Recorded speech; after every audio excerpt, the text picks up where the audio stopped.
Do you ever get an odd sound in your ears? It's like a ringing sound.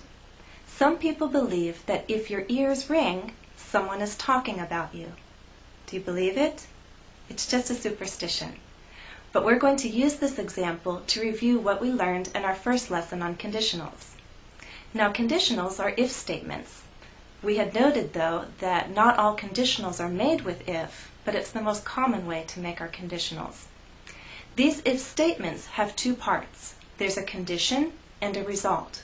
You cannot have the result without the condition. Taking our example, if your ears ring, someone is talking about you. Someone is talking about you is the result. The condition, if your ears ring. Now these two parts, or clauses, can change places in the sentence and the meaning doesn't change. So we could also say, someone is talking about you if your ears ring. We also noted that we use a comma when we write only when we put the if clause first in the sentence. Okay. Also, what is very important to understand and remember is verb tenses. In our first lesson, we looked at real conditionals or factual conditionals, and that was when we used present tense in both clauses. If your ears ring, ring, simple present. Someone is talking about you, present progressive. So by present tense, I mean simple present, present progressive, and we also noted that you could use modals. I want to add to that list imperatives. For example, here's another superstition. If your left hand itches, scratch it on wood for good luck. You can believe that one or not. I also want to explain right now that with our factual conditionals in the present, if can be replaced by when. So taking our original superstition, if your ears ring, someone is talking about you. I can replace if with when. When your ears ring, someone is talking about you. Could also say whenever. Whenever your ears ring, someone is talking about you.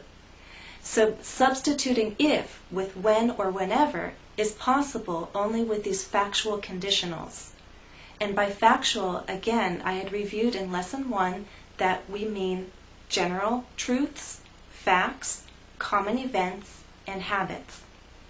Right now in lesson 2, we're going to move on to a new type of conditional. Still factual, but moving to the future. Here's an example. Mirror. Now what happens if I break it? Do you know? 7 years of bad luck. If you break a mirror, you'll have 7 years of bad luck. What did you notice now? In the first clause, the if clause, I said, if you break a mirror. Even though I'm talking about the future, I still use the simple present, if you break a mirror. But now in the result clause, you'll have 7 years bad luck. I'm using a future tense. So in these factual conditionals that refer to the future, we're going to use in the result clause a future tense. And that could be will or going to. So let's review what we've learned so far. On your screen, you're going to see a sentence. Each sentence is a superstition. I'm going to take out the verbs from these sentences, and I want you to read them, putting the verbs back in the correct tense. We'll do the first one together as an example. Okay? So here's sentence 1. Take a moment and read it to yourself, and then I'll tell you the answer.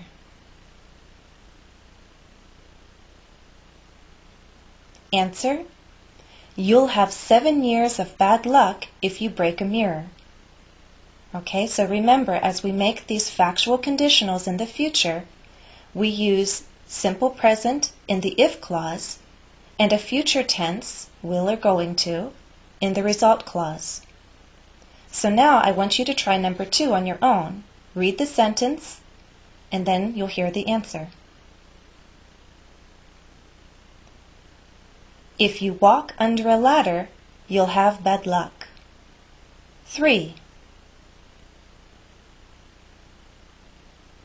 You're going to get angry if your nose itches. 4. You'll have good luck if you find a 4-leaf clover. 5. You won't get married if you sit at the corner of a table. Okay, so in factual conditionals referring to the future, we said that we use the simple present in the if clause, and then in the result clause we use a future tense, will or going to. I want to add to that list now that in the result clause we can also use imperatives. Now these are lucky charms. Here's a crystal, a sign, a lucky penny, and a little statue. Don't be surprised if a lucky charm actually brings you luck. Now, we can also use modals.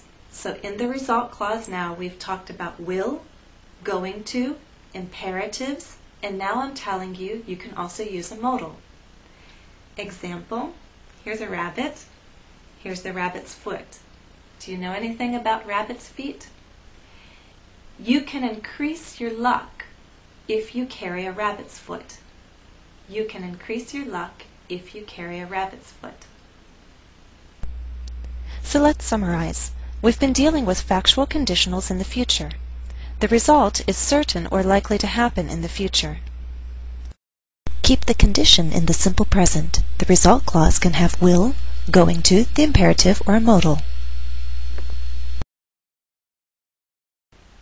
So now a good exercise for you is to write 2 or 3 superstitions. Think about what people have told you. Think about common beliefs in your own culture. You don't have to believe them yourself, but you do have to be able to write them as factual conditionals in the future. All right, check back here and we'll have some more lessons on conditionals. Good luck, happy studies.